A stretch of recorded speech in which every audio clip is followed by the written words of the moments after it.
What the people are looking for right now is somebody who's going to solve problems and not resort to the same typical politics that we've seen in Washington. Good morning, everybody. The national security challenges we face are just as grave and just as urgent as our economic crisis. We are fighting two wars: the spread of nuclear weapons. The world's deadliest technologies could fall into dangerous hands. Our dependence on foreign oil endangers our planet. America must also be strong at home to be strong abroad. And our economic power must sustain our military strength and our global leadership. Now more than ever, we have a stake in what happens across the globe. And as we learned so painfully on 9/11, terror cannot be contained by borders nor safely provided by oceans alone. Last week, we were reminded of this threat once again when terrorists took the lives of 6 Americans in Mumbai.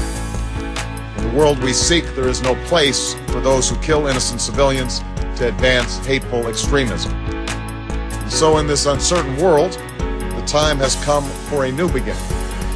We will strengthen our capacity to defeat our enemies, relentless in the defense of our people, steady in advancing our interests, because American values are America's greatest export to the world. We must pursue a new strategy that skillfully uses, balances, and integrates all elements of American power: our military, our intelligence, and law enforcement. They share my pragmatism about the use of power and my sense of purpose about America's role as a leader in the world. From preventing the spread of nuclear weapons to Iran and North Korea, to seeking a lasting peace between Israel and the Palestinians, to strengthening international institutions. I have no doubt that Hillary Clinton is the right person to lead our State Department and to work with me in tackling this ambitious foreign policy agenda. At a time when we face unprecedented transition amidst two wars, I've asked Secretary Robert Gates to continue as Secretary of Defense. He knows that we need a sustainable national security strategy, and that includes a bipartisan consensus at home to succeed against Al-Qaeda and the Taliban, where the war on terror began, and it is where it must end.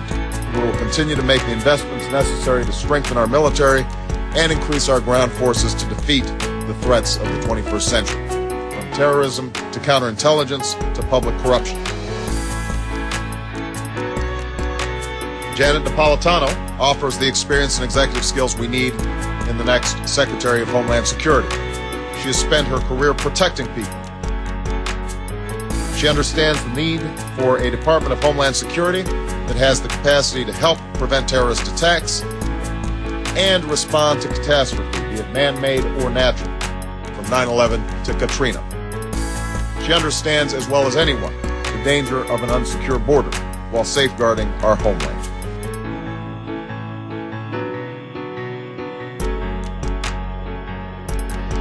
Susan Rice will take on the crucial task of serving as permanent representative of the United States to the United Nations. Susan knows the global challenges we face demand global institutions that work. She will carry the message that our commitment to multilateral action must be coupled with a commitment to reform against terror and proliferation, climate change and genocide, poverty and disease. Jim is focused on the threats of today and the future. He understands the connection between energy and national security, and has worked on the front lines of global instability, from Kosovo to northern Iraq to Afghanistan. He will advise me and work effectively to integrate our efforts across the government so that we are effectively using all elements of American power to defeat unconventional threats and promote our values. This team is what we need to make a new beginning for American national security.